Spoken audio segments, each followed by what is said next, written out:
इस चैप्टर का आखिरी टॉपिक है कुव्वत मुदाफ़त या इम्यून सिस्टम। ठीक है, इसकी डेफिनेशन देखें। कुव्वत मुदाफ़त बीमारी पैदा करने वाले ऑर्गेनिज्म के खिलाफ, किन के खिलाफ जी? बीमारी पैदा करने वाले ऑर्गेनिज्म के खिलाफ जिस्म की अपने दफा करने की सलाहियत है। कि यानी अगर आपकी बॉडी में कोई बीमारी पैदा हुई तो अगर आपका जिस्म उसके खिलाफ खुद कोई एक्शन ले ले, जिस तरह आपको पता है हमें कोई जब मच्छर वगैरह काटता है या कोई कुछ भी गड़बड़ होती है या कोई चोटी काट लेती तो हमारे उस हिस्से पर स्वेलिंग हो जाती, क्या हो जाती? वो असल में हमारा इम्यून सिस्टम होता है, हमारा मदाफती निज़ाम होता है जो उस बीमारी के खिलाफ, उन पैथोजेंस के खिलाफ लड़ रहा होता है, उन पैथोजेंस के खिलाफ लड़ रहा होता है। अब इसकी दर्ज झैल अक़साम है। तो सबसे पहली है पैदाइशी कुव्वत मुदाफ़त।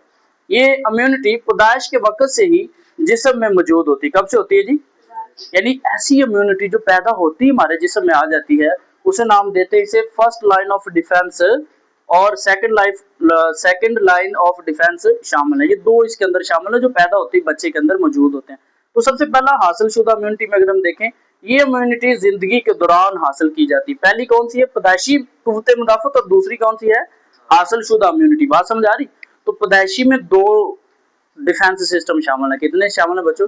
First line of defence and second line of defence. ठीक है, हासिल शुदा इम्यूनिटी में क्या है? ये इम्यूनिटी जिंदगी के दौरान हासिल की जाती है और इसमें थर्ड लाइन ऑफ डिफेंस शामिल है। पहली इम्यूनिटी में पैदाइश के वक्त हासिल होती है, और दूसरी जो तीसरी जो थर्ड लाइन ऑफ डिफेंस है वो कब हासिल होती है? वो हासिल शुदा इम्यूनिटी होती है। कब होती है जी?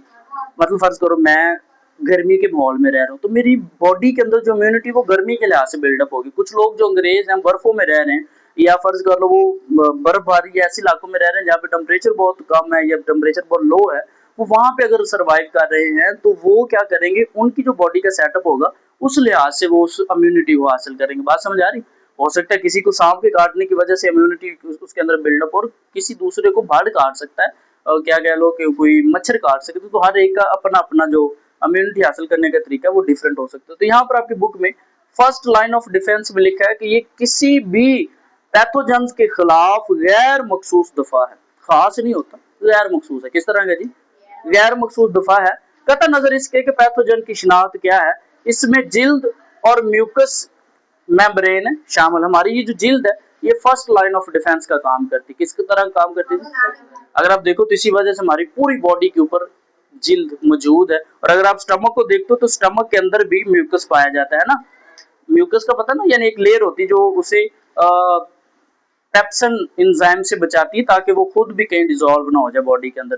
ठीक है, फिर ये जो हमारे नोज के अंदर म्यूकस बन रहा होता है, असल में वो भी हमें उन जर्म्स से, उन चीजों से, उन हशरात से बचाने की कोशिश कर रहा होता है। ठीक है, जिल्द पैथोजन के लिए एक फिजिकल बैरियर के तौर पर काम करती है, यानी ये जो जरासीम होते हैं उन्हें रोक लेती है। ठीक है, इसके अलावा जिल्द में मौजूद ऑयल और पसीना के ग्लैंड्स बहुत से माइक्रोब्स की नशोनुमा को रोक देते हैं। हमारे जिल्द पे ना कुछ लोग, आपने देखा, लोग कहते हैं आपकी तो स्किन बड़ी ऑयली है।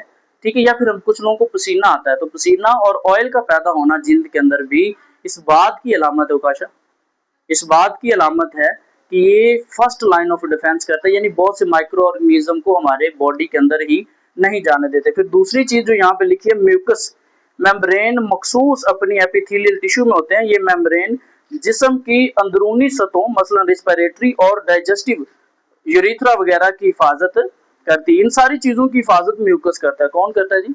म्यूकस करता है। मैदे का ये ख्याल रखेगा, रिस्पिरेटरी जो सांस लेने की नाली है उसका काम करेगा, और म्यूकस मेम्ब्रेन म्यूकस खारिज करती है जो पैथोजेंस को फंसा लेते हैं। ठीक, इसी वजह से आपने देखा जो डस्ट हमारे नाक में बार बार जा रहा होता है तो फिर प्रॉपर्ली नोज अंदर से गंदा हो जाता है, या फिर हमारी बॉडी में यहाँ पर अगर कोई चीज डस्ट चला जाता है तो हम उसे वो क्या कहते हैं, बलगम या खरखराहट करते हैं, या खा खा करके फिर हम उसे बाहर निकाल देते हैं। ठीक है, तो ये ऑलमोस्ट आप लोगों का first line of defence clear हो जाता है। ठीक है।